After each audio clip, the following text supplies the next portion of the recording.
Hello and welcome to another Stamps Mail Club. This is a sweet pocket card, and so you're going to use a special pocket with then a insert on it that you can put all of your greetings and so forth on. Because you know it needs to be a happy, happy, happy birthday, not just a happy birthday. So think about your friends who would appreciate a happy, happy, happy birthday. And I am going to grab my project packet for this card from the Stamps Mail Club. And I'm going to pull out our pieces. So here I have a craft envelope, and the end has been pre-punched for you. So go ahead and, that's the noise of licking. Go ahead and seal that envelope, and then take your paper trimmer or a big pair of scissors, like these awesome awesome ribbon scissors, and just go ahead and trim off the end of your envelope now that it's sealed so you have an open pocket. All right. And then this is going to be our card. So through the magic of photopolymer, I am going to go ahead and ink this up and make my happies all like straight and matchy, and it's just so much fun.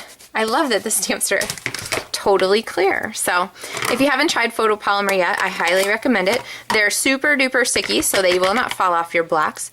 And if you find that they are losing their stickumness, you may want to just take them to the sink and put a little dab of dish soap or something, kind of rinse them off, and they should regain their stickumness pretty much right away. So the other thing with photopolymer that I find is that the stamping surface makes a big difference. So you'll notice that I'm getting gorgeous images without holes. I have those, you know, those white plastic tables that have a little bit of give to them. They're super lightweight, so they're easy to put away and get out and stuff, but they are not really very stamp friendly, and my photopolymer stamps are horrible on there. So what I find is that my favorite stamping surface is the paper piercing mat, the Stampin' Up piercing mat. See all the little holes mine?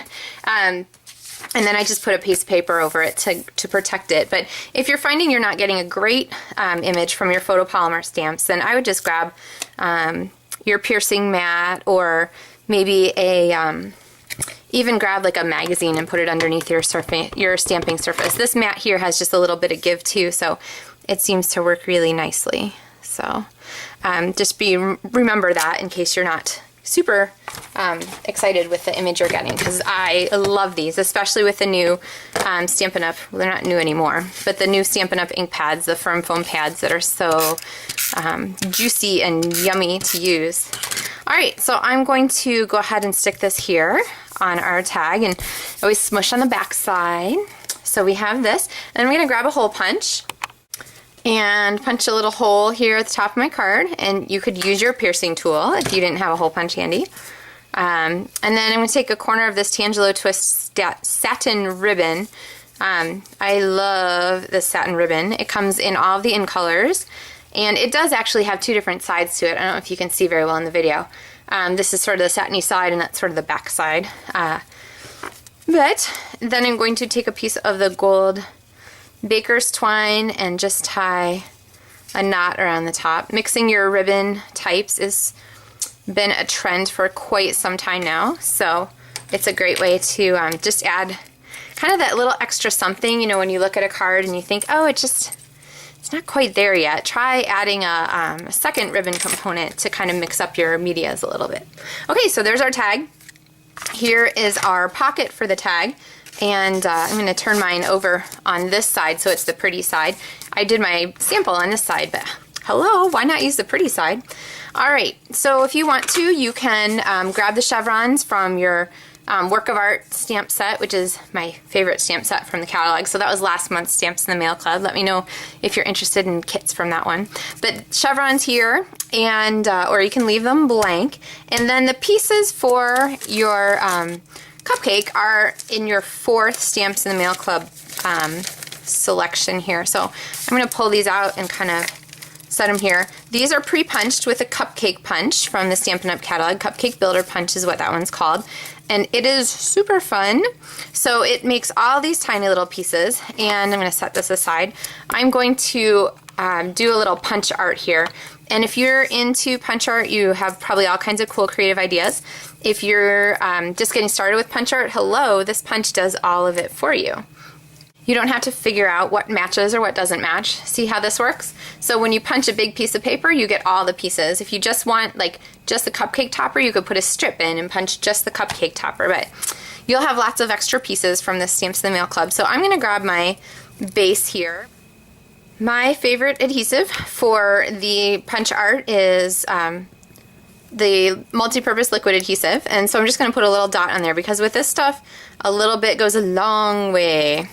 And then here on my cupcake topper. Now for the next one, it's really tempting to want to put the glue on the dots. It's so much easier to put the glue on the cupcake top. So I'm going to put a teeny dab, 1, 2, 3. If you can see the glue, you have enough on there. Don't think you need a big puddle or anything like that.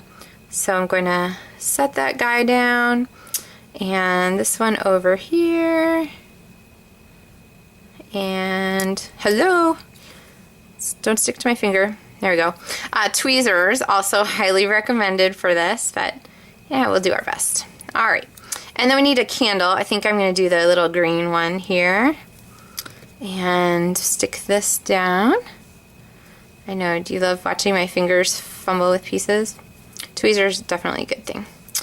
All right, and then on the top of this, I'm going to put a sweet little flame, which is here, from the little topper.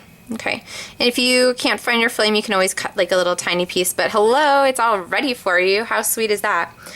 There's also in your kit a strip, and you can put any sentiment that you want on here, but really, I mean, what could be better than any excuse to eat cake, right? Happy, happy birthday. Any excuse to eat cake. I'm all in for that. And I'm gonna grab my Last Lagoon ink here and stamp it, and I love that with photopolymer you can see right through. So there's our little banner. We've got it lined up just the way we want. I'm going to cut a ribbon end and then grab a Stampin' Dimensional.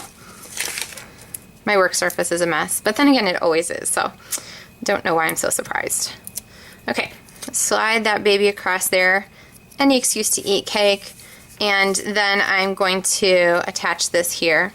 And you know what? I think it looks kind of naked without the chevrons. So add the chevrons if you want to add the chevrons, but I'm going to add, oh, what color? I'll go crazy. I'm going to go with Honey Hello and put an HB up here in the corner to just give us some extra decoration. There we go. All right, so go ahead and attach that when you are all set with Stampin' Hello Dimensionals, and then you have your happy, happy birthday pocket card all ready to go. So let me know if you have questions. If you have techniques you'd like to see, leave me a comment below, or if you're interested in Stamps the Mail Club, you can check my website, my blog. Make sure you hit the subscribe button on my YouTube channel or subscribe button on my blog so you don't miss a project. Thanks so much for watching. Bye-bye.